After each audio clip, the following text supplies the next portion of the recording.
ایک صاحب سفر میں تھے کہ راستے میں نماز کا وقت ہو گیا۔ ایک آبادی میں داخل ہوئے اور نماز کے لیے مسجد کا پتہ کیا تو قریب ہی مسجد مل گئی۔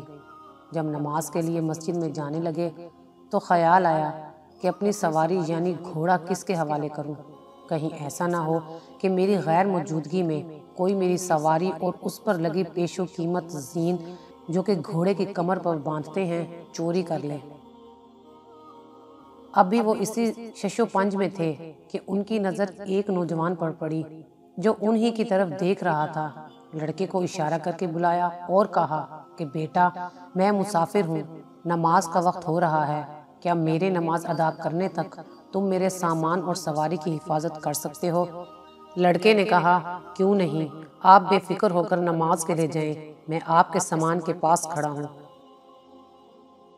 وہ صاحب بہت خوش ہوئے اور نماز کے لیے مسجد میں چلے گئے اور دل میں ارادہ کیا کہ نماز پڑھنے کے بعد جب واپس آؤں گا تو اس لڑکے کو 2 درہم دوں گا۔ جب نماز پڑھ کر باہر آئے تو یہ دیکھ کر حیران رہ گئے کہ نہ صرف وہ لڑکا غائب تھا بلکہ گھوڑے کی زین بھی غائب تھی۔ خیر صبر کر کے بازار کا رخ کیا کہ نئی زین خرید لوں۔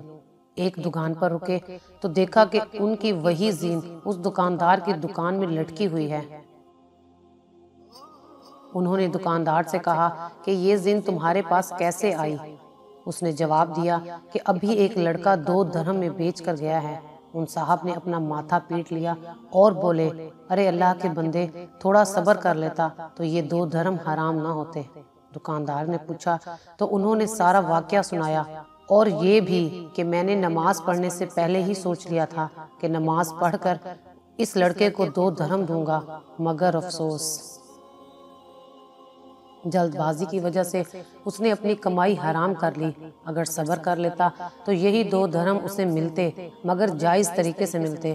انسان کو رزق اتنا ہی ملتا ہے جو اللہ تعالیٰ نے اس کے نصیب میں لکھ دیا۔ حرام یا حلال طریقے سے حاصل کرنا ہمارے اختیار میں ہے۔ اللہ اکبر۔ اگر آپ کو ہماری یہ ویڈیو اچھی لگی ہو تو اسے لائک کریں، شیئر کریں اور مزید اچھی ویڈیوز دیکھنے کے لیے ہمارا چینل سبسکرائب کریں۔